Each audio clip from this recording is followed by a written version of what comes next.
From today's lecture we are going to start CET NEET types MCQ chapter wise. त्याच्यामध्ये आपण बघा सगळ्यात पहिला चॅप्टर घेणार आहे सिस्टमॅटिक्स ऑफ लिव्हिंग ऑर्गॅनिझम. म्हणजे जेवढे पण मी बॉटनीमध्ये चॅप्टर शिकवलेत त्याच्यावरचे सगळे MCQ आपण कव्हर करणार आहे. बघा सगळ्यात पहिला MCQ येतो काय बघा, taxon is any type of taxonomic grouping, a rank in hierarchical classification, a constituent of taxonomic hierarchy का कॅटेगरी. आता हे ऑप्शन्स आहेत सगळे, तर त्यामध्ये करेक्ट आन्सर काय येईल बघा. तर ह्याच्यामध्ये करेक्ट आन्सर आहे any type of taxonomic grouping. आता ॲक्च्युली टॅक्झॉन जर कन्सिडर केलं तर हे तुम्हाला थेरीमध्ये झालेलं आहे बघा. टॅक्झॉन हे काय आहे, तर टॅक्झॉन हा टॅक्झॉनॉमिक ग्रुप आहे की ज्याच्यामध्ये सिस्टीम ऑफ क्लासिफिकेशनमध्ये जे येतं, आणि हे सगळ्यात पहिल्यांदा कुणी डिस्कवर केलं तर ह्या सायंटिस्टचं नाव लक्षात ठेवा, H.J. लॅम्प नावाच्या सायंटिस्टने. H.J. लॅम्प नावाच्या सायंटिस्टने हे डिस्कवर केले टॅक्झॉन. मग आता ह्यामध्ये फॉर एक्झाम्पल जर कन्सिडर केलं प्लांट किंगडम, तर प्लांट किंगडममध्ये जसं की अँजिओस्पर्म आहे, डायकोटिलेडॉन आहेत, पॉलीपेटली आहेत, तर हे जे ग्रुप्स आहेत वेगवेगळे किंगडम प्लांटीमध्ये, तर हे टॅक्झॉनॉमिक ग्रुप रिप्रेझेंट करतात, ज्यालाच आपण काय म्हणतो, टॅक्झॉन म्हणतो. म्हणजे करेक्ट ऑप्शन काय आहे, तर any type of taxonomic grouping हे टॅक्झॉनचा आन्सर आहे. त्यानंतर सेकंड MCQ बघा, classification based on several character is. आता क्लासिफिकेशन जे असतं ते कोणत्या कॅरेक्टरवरती बेस्ट असतं, तर त्यामध्ये ऑप्शन्स काय आहेत बघा, नॅचरल, आर्टिफिशियल, क्लासिकल किंवा फायलोजेनेटिक. आता ह्यामध्ये करेक्ट आन्सर आहे नॅचरल.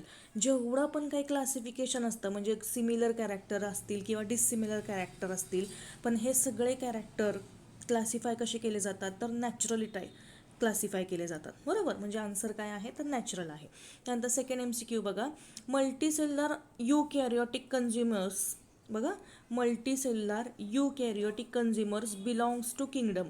आता मल्टीसेल्युलर पण आहेत, युकॅरियोटिक पण आहेत, तर हे कोणत्या किंगडमशी बिलॉंग असतील, तर साधं सोपं आन्सर आहे, फंजाय तर नाही, प्रोटिस्टा नाही, प्लांटी नाही, तर ते आन्सर काय, तर किंगडम ॲनिमॅलिया. म्हणजे ॲनिमॅलियामध्ये जेवढे पण कन्झ्युमर्स आहेत. आता यांना कन्झ्युमर का म्हटले, कारण हे फूडसाठी दुसऱ्यांवरती डिपेंड असणार आहेत, बरोबर. मग ते कसे असतात सगळे ॲनिमल्समध्ये, मल्टीसेल्युलर आहेत, युकॅरियोटिक आहेत. लक्षात येते. म्हणजे आन्सर काय येणार, तर डी, ॲनिमॅलिया. त्यानंतर नेक्स्ट वन बघा, in R.H. विताकर 5 kingdom classification protista comprises. बघा आता ऑलरेडी आपल्याला 5 किंगडम क्लासिफिकेशन झालेले आहेत जे की R.H. विटाकरने दिलेले आहे, बरोबर. तर प्रोटिस्टामध्ये कंप्राइजेस काय होतं, तर बघा ऑप्शन्स काय आहेत, त्यामध्ये both unicellular and multicellular microscopic युकॅरियोट्स, त्यानंतर युनिसेल्युलर युकॅरियोट्स, ऑल प्रोकॅरियोट्स आणि ऑल युकॅरियोट्स. आता प्रोटिस्टा आहे म्हणजेच इथे काय होणार आहे, तर ह्याचं करेक्ट ऑप्शन काय येतं, तर बघा युनिसेल्युलर युकॅरियोट्स. आता नेहमी लक्षात ठेवा, प्रोटिस्टा म्हटलं की त्याच्यामध्ये प्लांट लाईक प्रोटिस्ट असतात, जसं की डायटम्स असतील, किंवा ॲनिमल लाईक प्रोटिस्ट असतात, जसं की पॅरामेशियम असेल. म्हणून ह्यांच्यामधले जे काही प्रोटिस्टा आहेत किंवा प्रोटिस्टामधले जे काही आहेत ॲनिमल्स, ते कसे असतात, नेहमी युनिसेल्युलर असतात आणि युकॅरियोट्स असतात, हे लक्षात घ्या. म्हणजे ह्याचं करेक्ट आन्सर काय, तर unicellular eukaryotes, option number B. त्यानंतर नेक्स्ट वन बघा, dinoflagellates are also called as a whirling whips due to presence of a specific. आता बघा, डायनोफ्लॅजेलेट्स म्हणजे ऑलरेडी तुम्हाला झालेले आहे. डायनोफ्लॅजेलेट्स म्हणजे काय, तर ते ॲक्वॅटिक असतात, मराईन असतात, आणि त्यांच्यामध्ये हे अशा पेअर ऑफ फ्लॅजेला, अशा फ्लॅजेला प्रेझेंट असतात. डायनोफ्लॅजेलेट्सचं जर तुम्हाला फोटोग्राफ बघायचा असेल किंवा डायग्रॅम बघायची असेल, तर तुमच्या टेक्स्टबुकमध्ये सेकंड चॅप्टरमध्ये डायनोफ्लॅजेलेट्सची डायग्रॅम दाखवलेली आहे, ते बघा. डायनोफ्लॅजेलेट्स हे काय आहेत, तर ॲक्वॅटिक आहेत, मराईन वॉटरमध्ये सापडतात, आणि त्यांच्यामध्ये असे फ्लॅजेला प्रेझेंट असतात. मग त्याला वर्लिंग वाईप्स असं का म्हटलं जातं, कारण त्यांच्यामध्ये काय प्रेझेंट आहे, तर मुवमेंटसाठी ते ह्या फ्लॅजेलाचा वापर करतात, म्हणून त्याला वर्लिंग वाईप्स असं म्हटलं जातं. म्हणजे करेक्ट आन्सर काय आहे, तर मुवमेंट. त्यानंतर नेक्स्ट वन MCQ बघा, which of the following statement is not concern with protista. बघा आता प्रोटिस्टा आपल्याला झालेले आहेत, 5 किंगडम क्लासिफिकेशन आपण स्टडी केलेले आहे, प्रोटिस्टा, त्यानंतर मोनेरा, फंजाय, प्लांटी, ॲनिमॅलिया, हे 5 किंगडम क्लासिफिकेशन आपल्याला झालेलं आहे. त्यामध्ये बघा आता इथं त्यांनी काय सांगितलं आहे की is not concern with Protista. प्रोटिस्टाशी कन्सर्न कोणतं कॅरेक्टर नाही आहे, तर त्यामध्ये ऑप्शन्स काय काय दिलेत बघा, टू एनवलप ऑर्गनायझेशन, त्यानंतर काय सांगणार, तर स्ट्रीमिंग मोशन इन सायटोप्लाझम, त्यानंतर reproduction is possible by asexual and sexual means. आणि next one option is a circular DNA as a genetic material.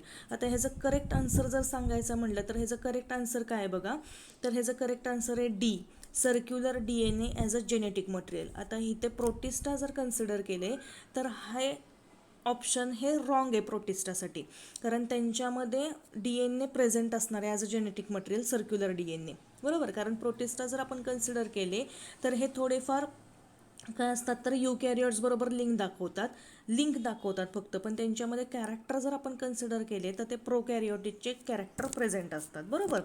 त्यानंतर नेक्स्ट वन MCQ बघा, diatoms differ from the algae. आता डाय atoms म्हणजे आपल्याला माहिती आहे, आत्ताच मी सांगितलं की डाय ॲटम्स म्हणजे प्लांट लाईक प्रोटिस्टमध्ये डाय ॲटम्स येतात, बरोबर.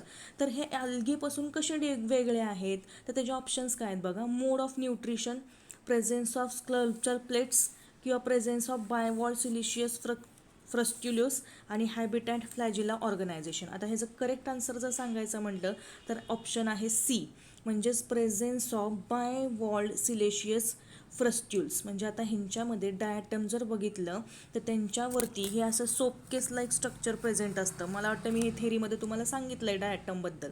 तर हे सोप बॉक्स आहे किंवा ह्याला जे स्ट्रक्चर आहे बाहेरच्या बाजूला डायटम्सला, म्हणून ते पॉलिशिंगसाठी पॉलिश करण्यासाठी वगैरे वापरलं जातं बघा, किंवा इवन हे डायटम्स फिल्टरमध्ये पण वापरले जायचे, हे तुम्हाला सांगितलं होतं मी थेरीच्या वेळेस. तर मग म्हणून काय तर ह्यांच्यामध्ये बायवॉल सिलेशियस फ्रस्ट्युलस प्रेझेंट असतं डायटममध्ये, आणि जे की अल्गीमध्ये सापडत नाही, लक्षात घ्या.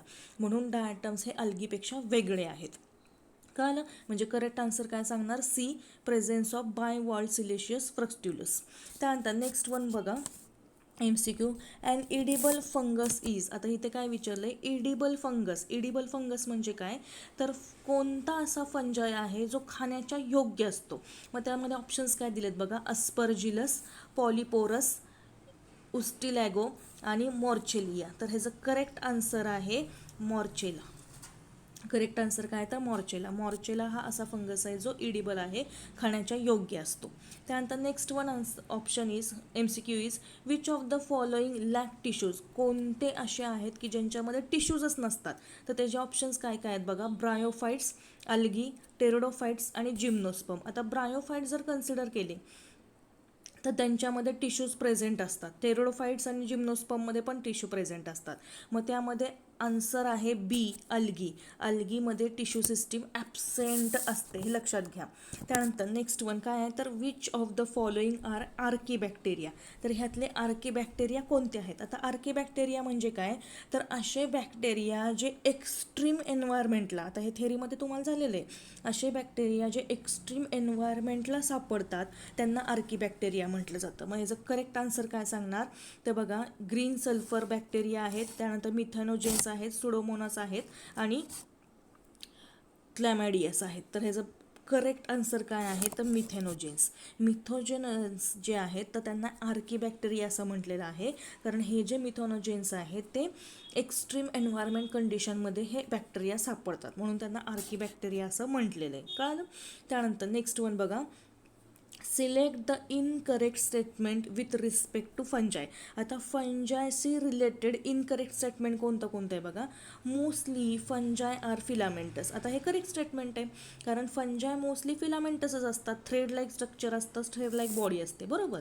त्यानंतर they prefer to grow in warm and humid condition. बघा, आता फंजाय हे नेहमी वॉर्म आणि ह्युमिड, जिथं ओलसर जागा आहे, मोस्टली बघा पावसाळ्याच्या दिवसामध्ये फंजाय ग्रो होतात, म्हणजे हे सुद्धा स्टेटमेंट करेक्ट आहे फंजायसाठी.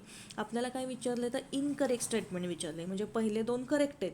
त्यानंतर they are either saprophytic or parasitic. बघा, नेहमी फंजाय हे कसे असतात, सॅप्रोफायटिक असतात, पॅरासायटिक असतात, म्हणजे दुसऱ्यांवरती, किंवा सॅप्रोफायटिक म्हणजे ज्याला आपण म्हणू सडलेल्या कुजलेल्यावरती हे ग्रो होतात. आता फंजाय असेच असतात, सडलेल्या आणि कुजलेल्यावरतीच ग्रो होतात, बरोबर. आणि पॅरासायटिक आहेत, दुसऱ्या बॉडीवरती पण ते ग्रो होतात, रॉकवरती वगैरे किंवा ॲनिमल्सवरती वगैरे ग्रो होतात, किंवा इवन ह्युमन बिंगवरती पण हे फंजाय ग्रो होतात, म्हणून हे पॅरासायटिक पण आहेत. म्हणजे पहिले तीन जे आहेत sentences they are right or correct for the फंजाय.